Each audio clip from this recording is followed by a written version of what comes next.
welcome to the Gemini reading. We've got a few different cards that we're going to pull for you, Gemini, and we're going to see what you've got going on in 2026. Alrighty.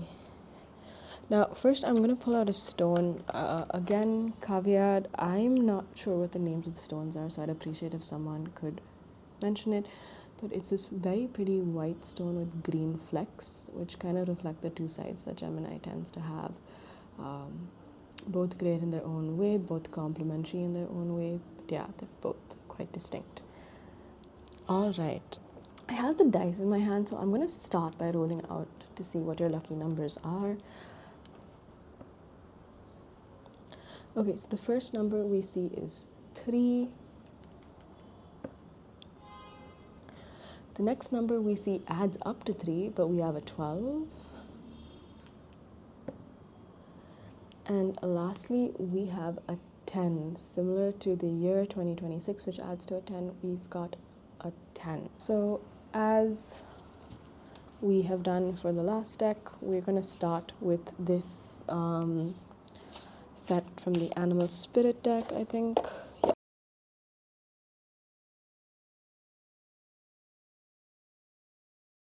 Finally.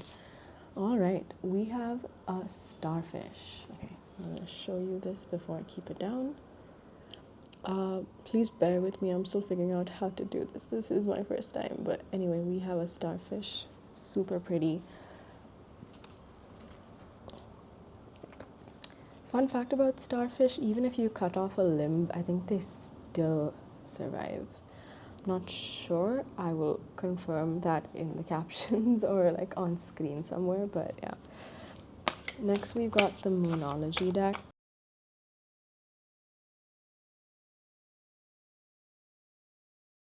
There we go. Wow, Gemini.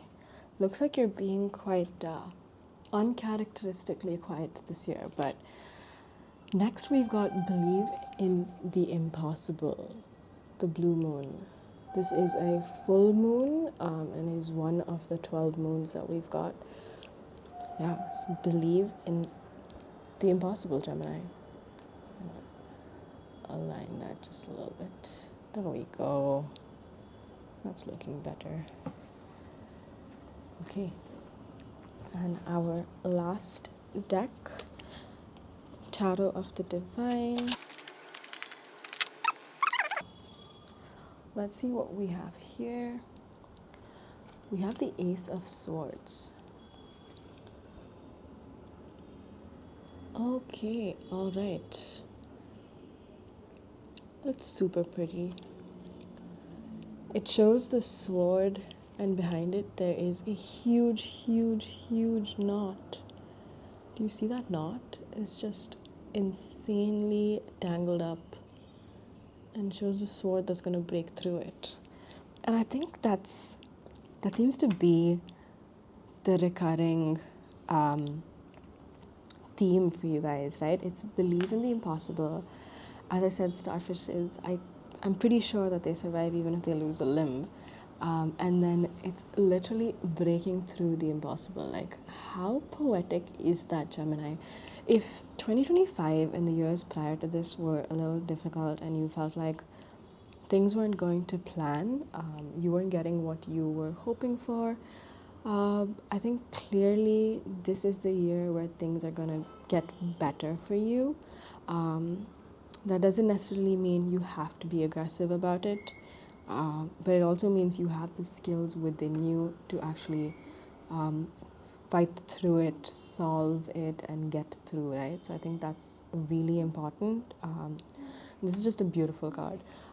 As always with the Tarot of the Divine, I'm going to pull out the book for the story because there is the Ace of Swords and the Ace of Swords meaning, which is, it's just like the start, right? It's that quick pace flame, but because this is Tarot of the Divine, there are stories connected to it, and I want to give you guys the stories.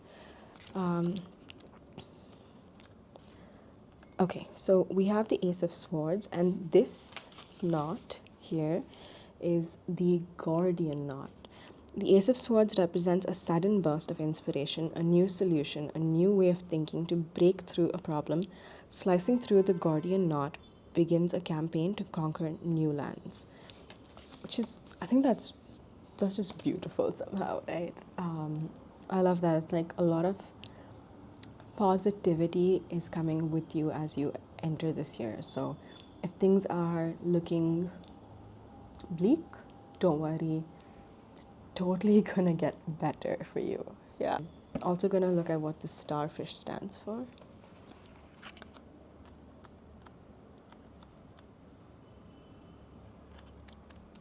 So starfish is one of the younger animals in the I want to say like the fire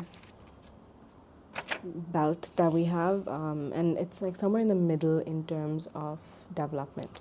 So starfish is a natural and exquisite beauty, mesmerizing to all. Being around someone with starfish energy is a thrill, like you've been put under a spell of divinity itself. The problem is these creatures have been reliant on how they look and what other people think of them for so long that they may have forgotten their deeper calling.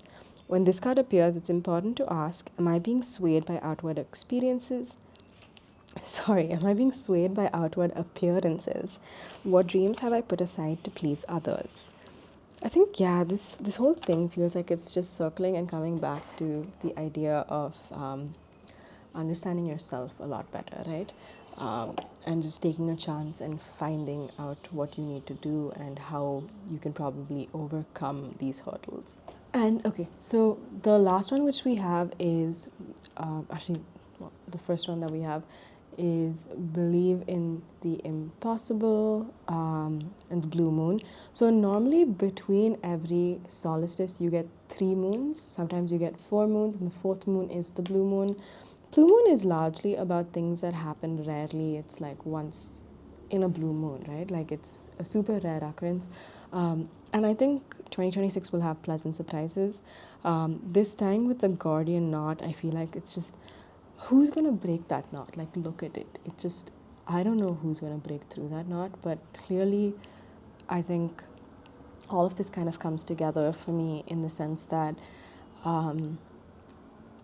the year ahead is a year where you need to look inward to the strengths that you already have, and take every opportunity that comes your way. I think that's just the vibe that is getting to me right now.